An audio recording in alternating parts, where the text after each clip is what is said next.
Aujourd'hui, on va parler d'un truc de dingue, mais vraiment un truc de dingue. OpenAI, l'entreprise derrière ChatGPT, vient de dévoiler un nouveau modèle qui écrase la concurrence. Ce n'est pas juste un modèle un peu plus puissant, non, les performances sont spectaculaires. C'est bien simple, cette nouvelle intelligence artificielle nous rapproche plus que jamais de l'IA de niveau humain. Alors, quelles sont les capacités de ce système et quel impact aura-t-il sur la société? C'est exactement ce qu'on se demande aujourd'hui.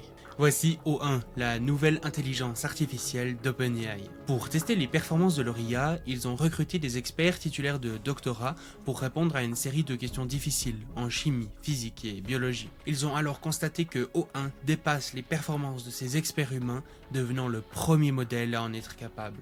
Ils lui ont aussi fait passer un examen de qualification pour l'Olympiade internationale de mathématiques. Alors que leur dernier modèle n'arrivait à résoudre que 13% des problèmes, O1 a obtenu un score de 83%. Le modèle est si bon en maths qu'il s'est classé parmi les 500 meilleurs étudiants à l'Olympiade de mathématiques états-unienne. Comme si ça ne suffisait pas, O1 excelle également en programmation. Son niveau en écriture de code est supérieur à celui de 89% des participants aux compétitions Codeforce. Ces compétences pourront être utilisées par des chercheurs en santé pour annoter des données de séquençage cellulaire, par des physiciens pour générer des formules mathématiques compliquées nécessaires à l'optique quantique, par des développeurs dans tous les domaines pour construire et exécuter des flux de travail en plusieurs étapes, etc., etc. Jamais une intelligence artificielle accessible au grand public avait obtenu de tels résultats. Vu la vitesse du progrès, il n'est pas inconcevable qu'on puisse bientôt lui demander de finir le manuscrit d'une thèse de doctorat. Mais alors, comment expliquer les performances spectaculaires de ce modèle? Contrairement à ce qu'on pourrait croire, il ne va pas faire des recherches sur Internet pour trouver la bonne réponse. En réalité, on l'a entraîné sur la plupart des données d'Internet, mais maintenant il a emmagasiné ses réponses et peut répondre en totale autonomie. D'ailleurs, il n'a pas été entraîné sur des données postérieures à octobre 2023. Ça fait que si vous lui demandez qui a gagné l'Euro 2024 de foot par exemple, il n'en aura aucune idée. Non, en réalité, ses compétences exceptionnelles viennent du fait qu'il a été conçu pour passer plus de temps à réfléchir avant de répondre. Là où les IA précédentes réagissaient directement à nos requêtes, O1 va prendre le temps de comprendre notre problème et de trouver la meilleure stratégie pour le résoudre. Finalement, c'est un peu comme un humain qui tournerait 7 fois sa langue dans sa bouche avant de répondre. Vous ne rêvez pas, on a développé une IA qui réfléchit avant de réagir. En d'autres mots, une intelligence artificielle qui pense.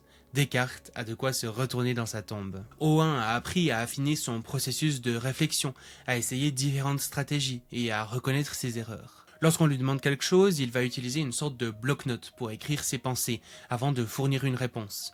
Il va créer ce qu'on appelle une chaîne de raisonnement. Ce qui est fou, c'est qu'il est vraiment bon dans cet exercice. À tel point que sur la plupart des indicateurs de raisonnement, il rivalise avec des experts humains. C'est délirant quand on y pense. Nous vivons dans un monde dans lequel une IA accessible au grand public a un niveau intellectuel et des capacités de réflexion supérieures à beaucoup d'humains sur cette planète. Une autre chose qui est essentiel à comprendre, c'est que O1 n'est pas le successeur de GPT-4o, le dernier modèle d'OpenAI, mais plutôt une IA complémentaire. Et oui, GPT-4o sera bien souvent plus performant à court terme. O1 est avant tout conçu pour des tâches qui demandent des raisonnements complexes. GPT-4o fonctionne un peu comme votre intuition, alors que O1 fonctionne davantage comme vos pensées analytiques. D'ailleurs, les requêtes vers O1 sont bien plus demandeuses en puissance de calcul.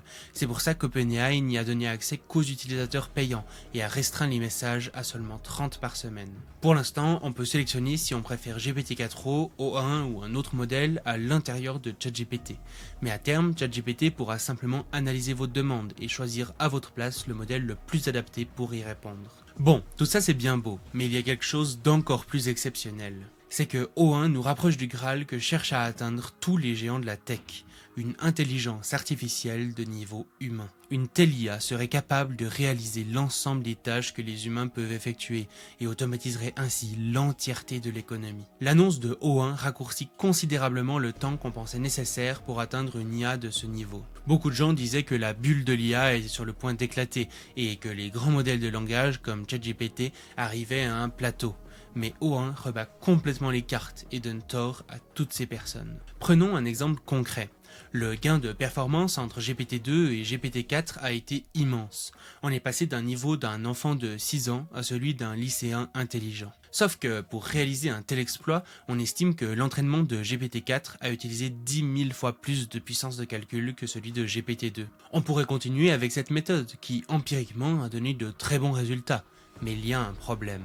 Pour créer un modèle 10 000 fois plus grand que GPT-4 avec les processeurs actuels, il faudrait des centres de données coûtant plus de 1000 milliards de dollars et consommant une énergie équivalente à 100 réacteurs nucléaires. C'est là qu'intervient O1. Au lieu d'augmenter la puissance de calcul durant l'entraînement du modèle, on va augmenter la puissance de calcul durant l'utilisation du modèle, pour lui permettre de réfléchir avant de répondre. Pour atteindre des performances équivalentes, il ne serait donc plus nécessaire de disposer de 100 réacteurs nucléaires. Il suffirait de donner une journée au modèle pour générer sa réponse au lieu de 10 secondes. O1 n'est donc pas une amélioration ponctuelle, c'est un nouveau paradigme de mise à l'échelle qui promet de grandes marges d'amélioration. Si ces mises à l'échelle fonctionnent, nous aurons alors résolu le raisonnement, un des grands problèmes qui nous restait avant d'atteindre des agents autonomes performants. On décompose généralement les étapes pour arriver à l'IA de niveau humain en 5 niveaux. Niveau 1, les chatbots, avec qui on peut discuter.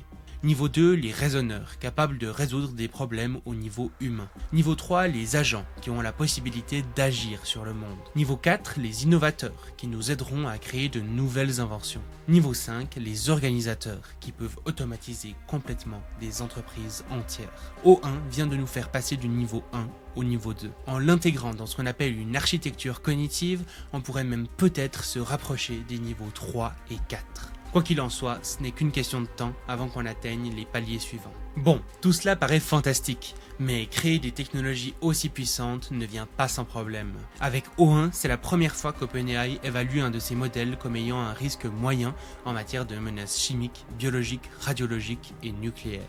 On passe d'une IA avec des risques relativement faibles à une IA capable d'aider des experts à créer une catastrophe de grande ampleur.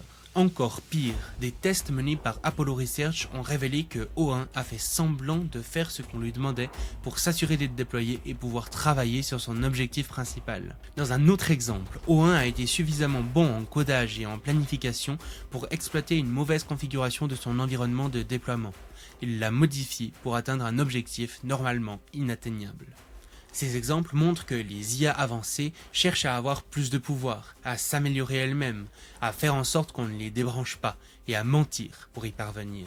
Elles ne font pas ça parce qu'elles sont méchantes, mais simplement parce que toutes ces choses sont utiles pour atteindre leur but final, maximiser l'objectif qu'on leur a fourni. Peu importe ce qu'elles souhaitent atteindre, les IA suivront ces buts intermédiaires. C'est ce qu'on appelle la convergence instrumentale. Si une IA suffisamment puissante faisait preuve de convergence instrumentale, ça sonnerait la fin de partie pour l'humanité. Jusqu'ici, beaucoup se moquaient de ce scénario en disant qu'il s'agissait de délire, de science-fiction.